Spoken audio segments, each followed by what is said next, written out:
because it's evil versus good. And evil always trumpets over good. I mean, good always trumpets over evil. Yeah, I'm glad you said that. This evil is going to be destroyed. The bottom line of it. We might be the generation. Whatever the purpose is and whatever God's will is, that's what I pray for daily. Be it your will, God, not the devil's and not my will. My will is string them up tomorrow. No. Be your will. Bring them to justice. That's the whole key to this whole thing. And we're coming to a day and an hour, we're going to be the ones that will have to bring them to justice, the American people, because the rule of law does not exist and hasn't for 20 to 25 years because of the obstruction of the administrations, the Congress, the Senate, the Justice Department, totally controlled by the Bush-Clinton crime syndicate. We have the mafia. This is a mafia. But they're satanic in nature. They worship Satan as we worship God. Some are, okay, whatever their belief in is God, Muhammad, Yeshua, Yahweh, Jesus Christ, whoever. It's one of the same. It's the virgin birth, period. That's the bottom line. And that's what people have to understand. To hold that thought, I'm going to play us another video right now. It's the exposure of the Rex 84 during the Iran-Contra affair, okay? So hold on one second. Yeah, this is Ollie North, and they're talking about, this is when they exposed Rex 84, which is a FEMA plan, okay?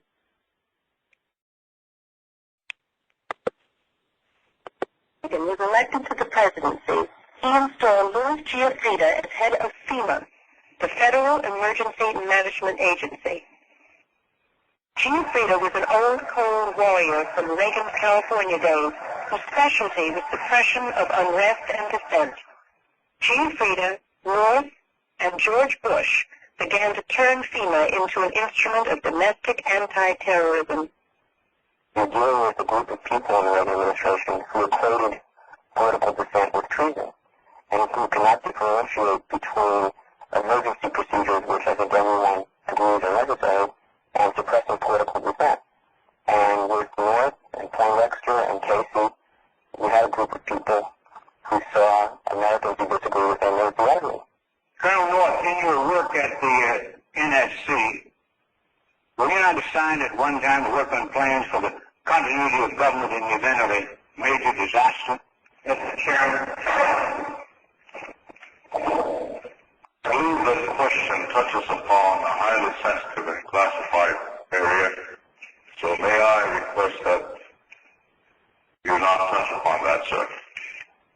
I was particularly concerned, Chairman, because I read in my papers and several others that there had been a plan developed by that same agency, a contingency plan in the event of emergency that would suspend the American Constitution. And I was deeply concerned about it and wondering if that was the area in which he had worked.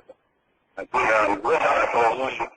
most respectfully request that that matter not be touched upon at this stage. If we wish to get into this, certain arrangements can be made for an executive session. And tragically, the only member who got close was Jack Brooks, and he was stopped by the chairman. There it is. They are talking about the Rex 84. They didn't want to discuss it at the Iran-Contra affair hearing that was brought out by one of the senators. And it's absolutely amazing that these people know what's going on. They know about their plan. They have this all set up. They have this all ready to take down this country. And people out in our citizenry in this country do not understand what is actually taking place. It is our job, like Stu said, by the powers of good, to expose these criminals before it's too late. It must be probably done, I should say definitely done, by we the people. Our justice system is gone. Our media system is gone. We have the internet. where all you good folks are on here tonight listening to this show and the other shows that we do have on Freedom Fighters for America Radio. But nevertheless, it is up to us to expose that by the networking, by the use of computers, by the use of websites, by the use of flyers, or whatever means are necessary to be able to put this information out there. It's very, very important. It's crucial and critical to our country's well-being and to our own well-being, which is one and the same. If you don't take care of yourself during this thing, then you're not going to be able to help others understand what is happening here in this country. And I want to go back. What do you think about that, Bev, baby? Well, I want to bring up 10 points here that I never got to read into this article about the FEMA trains and coffins. Over 3 million FEMA coffins are in the camps waiting for you to be used after they kill us in the camps. Foreign soldiers are in the U.S., which if you go into the archives and listen to some of Alex CUPPETT's shows, he talks of the foreign soldiers that are in the U.S. and that how he has experienced coming across them. Gigantic ovens are in these camps. Alex on previous shows has talked about the ovens that are in the camps and that some of the camps have 5-inch gas lines being piped into them right now. Also, it says barbed wire fences are pointing inward to keep people in.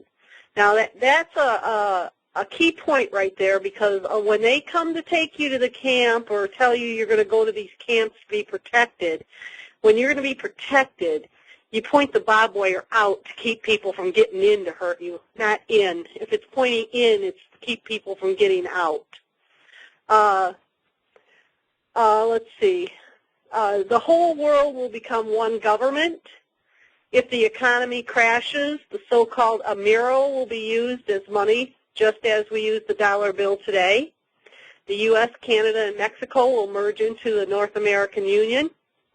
And these are all the things that are in store in their deceivist plan for us. And, you know, I had brought some of these points up to someone that I'd ran into a few weeks ago, and this person said to me, well, I really don't want to hear this because this kind of stuff is sometimes you're better off not hearing this kind of stuff. And what's your comment on that, Chris? I mean, is this the kind of person when they're kicking the door in, he's going to say, gee, I should have listened to that girl? Well, I think it's really scary to me that people refuse to listen to the truth. And that is not, unfortunately, going to keep them safe in the long run. And we do have that problem here in the United States, and a lot of people don't want to believe what's going on.